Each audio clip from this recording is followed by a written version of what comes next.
situation where you find that they look like the same. Not necessarily tribal or regional. But I have said that.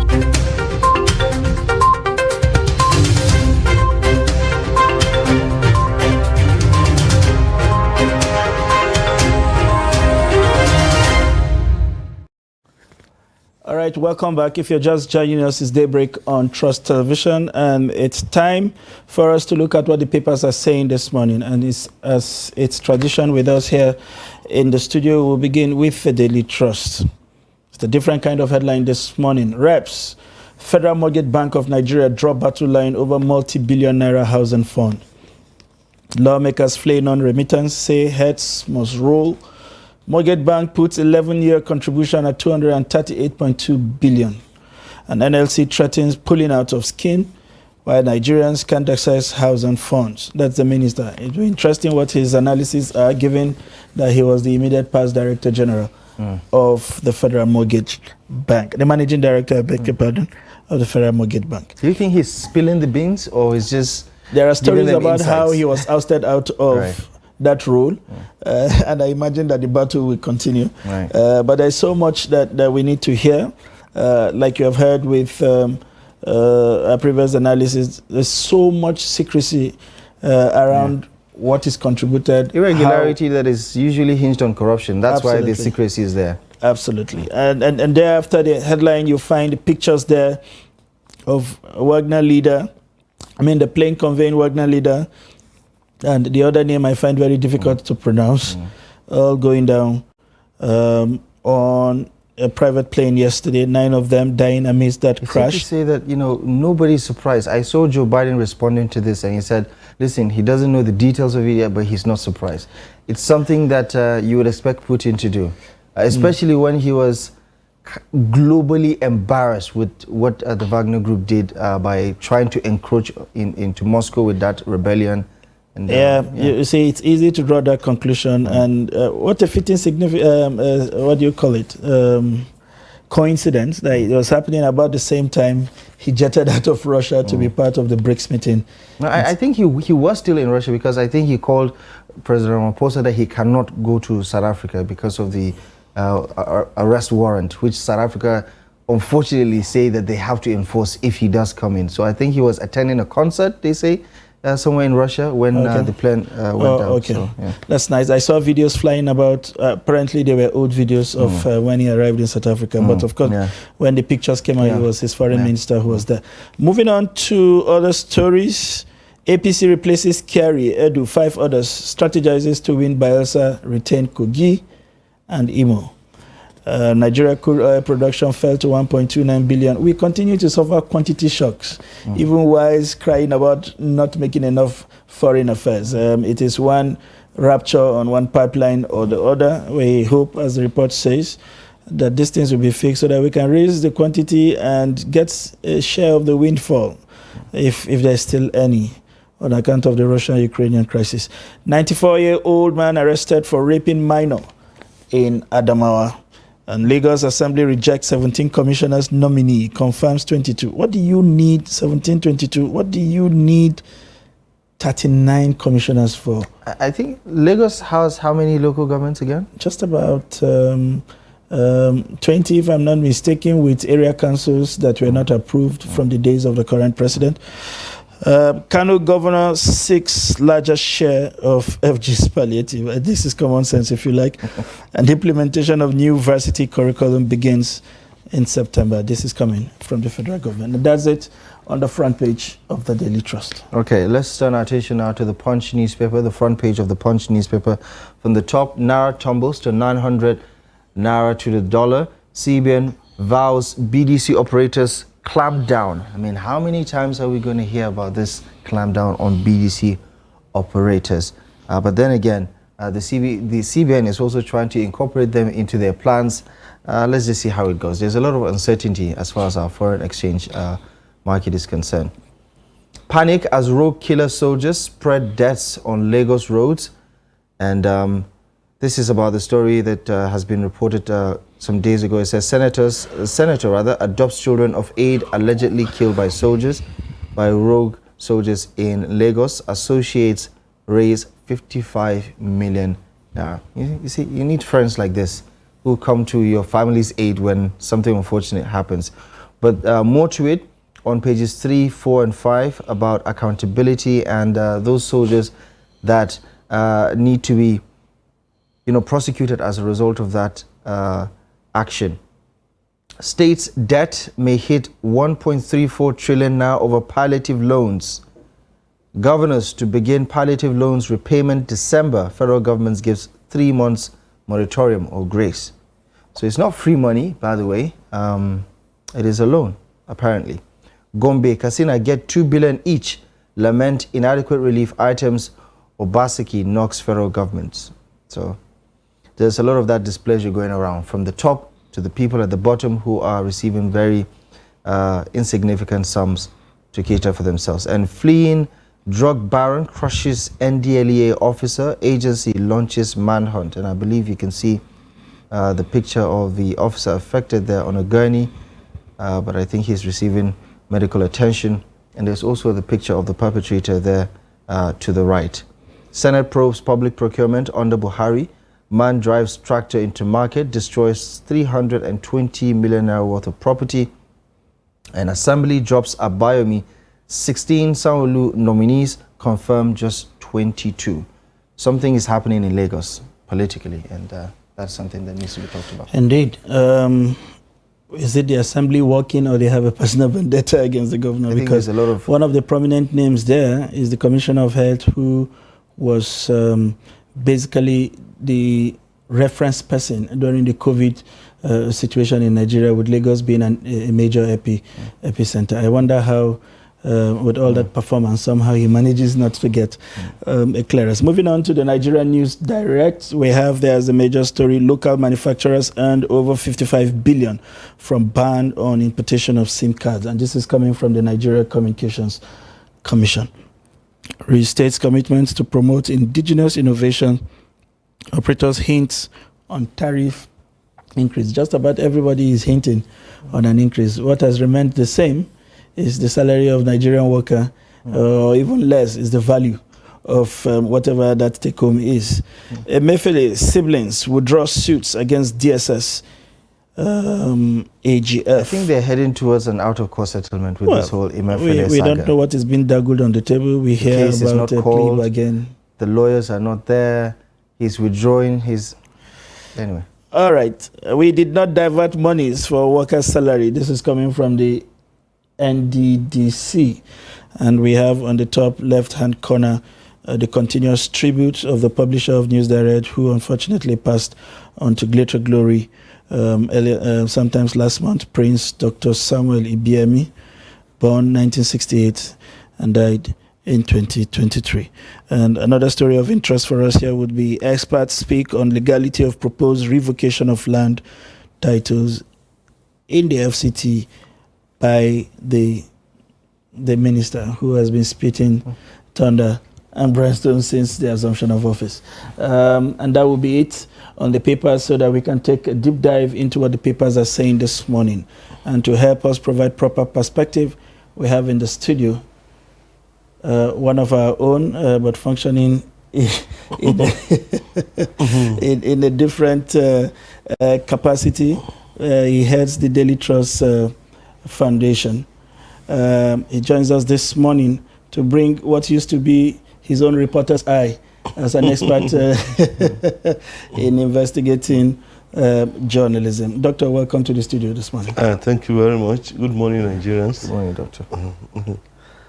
The Daily Trust decided to stay with the story from the revelations on the House Committee's findings over remittances from the Federal Mortgage Bank of Nigeria, and people not getting alert, people not knowing how much they have contributed, or people having eternal difficulties even trying to access their contributions. We hear the Labour people threatening to even pull out of the scheme. These were part of some of the stories I'm sure you superintended over in your days in the paper. Did it come to you as a surprise when you saw the story?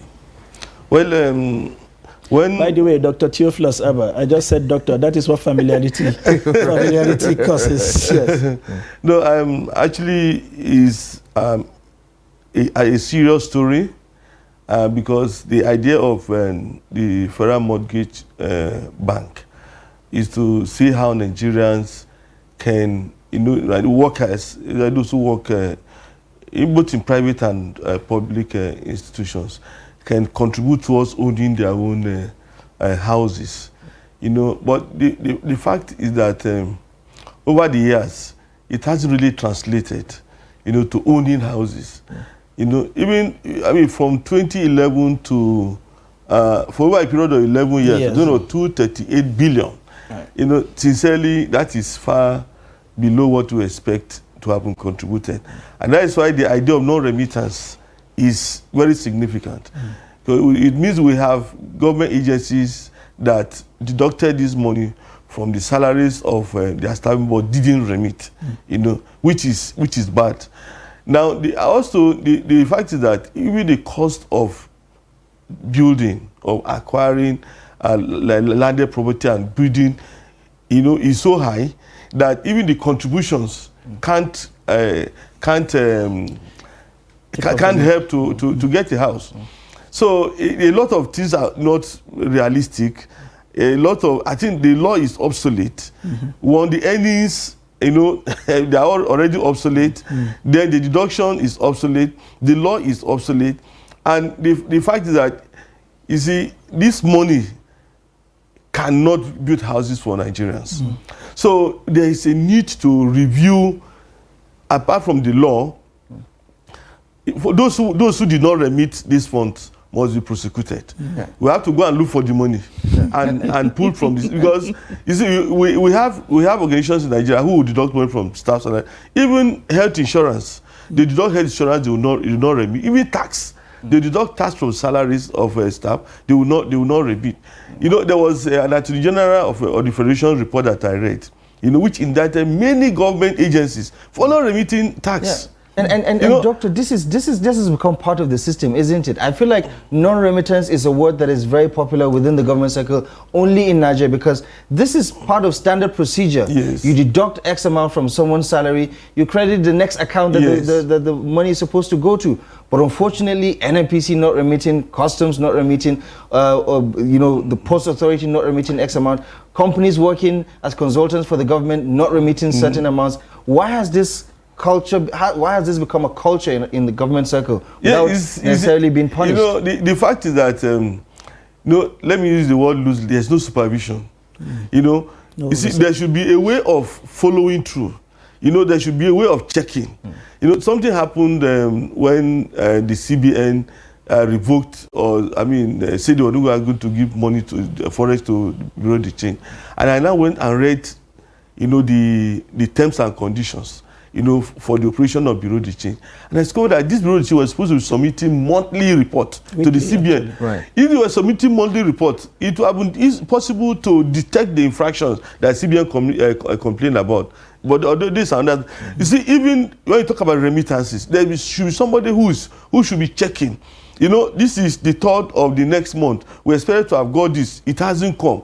You call the agencies, you put in place even sanctions for not remitting. But because agency 1 did not remit, agency 2 did not remit, everybody say, well, don't need to even remit, let's keep the money in our account. And you were mentioning agency, even the presidency, in one of the reports by the Auditor General, the presidency was not remitting deductions from staff salary. Even the presidency, I think about 2 years ago. Now, so it's a very serious issue. Now, if you got this money, if you collected this money from workers, and you put it in their accounts, we expect that at least they are not taking the money immediately. The interest should be building, and if the interest is building, yes, if the interest is building up, at least it will help. At least you get to account. I had 100,000. Now there was an interest of maybe 1%, and then there's this amount. It will encourage you to even do more. So, Doctor, what does this speak to the whole concept of what do you call that software now, that basically deduct at source the government, the TSA? Okay. No. What's this? Are you talking about remitter? No, not remitter. It's domiciled at the office of the accountant, the accountant general of the federation, where all salaries are paid. IPPIS. The IPs for short. it was supposed to be an IT intervention that captures everything at source, deduct remittances, and channel them to the TSA accounts of those remittances, and leave you with your balance, which is something similar to what we see in the US, where somebody can have a global view of all your commitments and see what headroom is left to advance any form of credit to you, and if no headroom, they tell you are not qualified. Why is it impossible with IPs to be able to capture this deduction? As I don't think it's impossible, because IP is supposed to be a dashboard. You know, where all incomes will be viewed at a glance. Now, and the fact is that there must be a deliberate attempt by somebody or some persons, to ensure that it didn't work.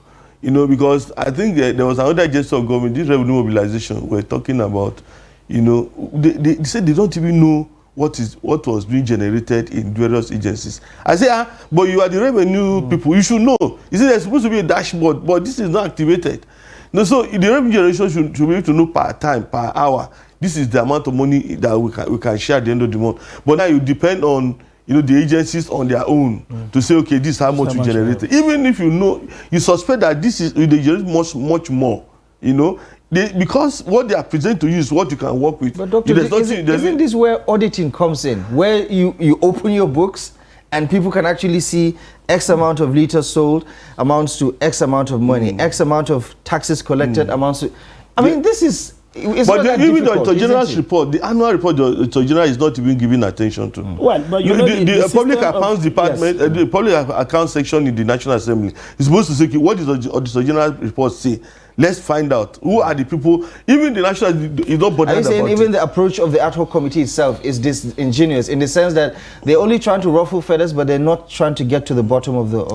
Well, I think what the investigative committee is doing, is very, very, very, very important. But if the processes put in place were adhered to, we won't get to this point. You understand? If we had said, okay, every month this money is remitted, if we had said, okay, you send, okay, the account statement, that's of account to each subscriber every month, all these things will not come up. But the technology to do this is available. But then a lot of people, because they want to benefit somehow, they don't want the process to work the way it should work. All right, and quickly, let us pick your mind on another story that seems to be dwelling on the National Assembly, but this time, on the Assembly, but this time a State Assembly, the Lagos State Assembly. 17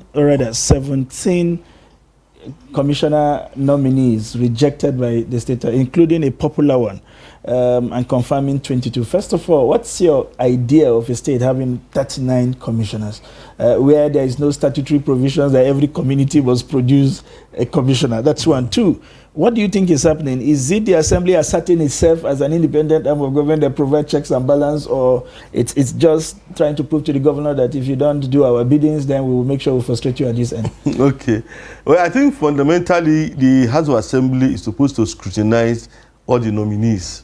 Scrutinizing them means that check their credentials, look at the security report about them, do their profiling, and find out whether they qualify, to be commissioners. Now, when you talk about the numbers, as far as I'm concerned, the number would depend on the vision of the governor. For instance, in some countries, you have Minister of Railway. But in Nigeria, it's Minister of Transport and it covers, is in charge. In some countries, you maybe have Minister of Roads. I don't know. There could be things like that. Then you can have Minister of Rice Production. What I'm saying that it depends on the vision, of the governor. If the governor says, okay, now I want to concentrate on this, I want to build, this sector, make it very, very popular, make it very productive. You might say, okay, let there be a commissioner attached, so that you don't have 2 or 3 sectors that you're worried about. For instance, I think the Tinubu administration has done something, Minister of Tourism. In the past, tourism used to go with art and culture and all this and all that. And information. Information. Then now we have Minister of Steel Development. I would think that it's still in moribund. So why are you having a minister? But it shows that there's an attempt to revive the steel sector. So that's what I'm driving at. Now, but in the case of Lagos, when you reject 17 out of 39. you know, I mean, I've not read the story, but I know there were issues about religion in Lagos, where some persons were saying that, the number of nominees from one religion, you know, I mean, was more than the other religion, and I mean, petitions were flying here and there that would not agree. I mean, the religious balance is not there, and all this and all that. I read that, but I don't know why the House of Assembly decided to reject some of the nominees. You know, but then, you see, I'm not worried about the number. Because Lagos can afford it. Of course, Lagos can afford it. Then there is need to develop various sectors. You know, a time you gave about 4 sectors to one. I mean, 3 sectors to one person. You know, you had the housing, power, and works. Only one person. Sincerely, no matter how brilliant and how versatile, how multitasking the person is, he can't put in his best. All right. I wish we could get Dr. Theophilus to speak on and on and on. He's a people's delight any day, and he knows his onion, to say the least. Thank you very much, Doctor, for finding time to be here. Thank you, sir.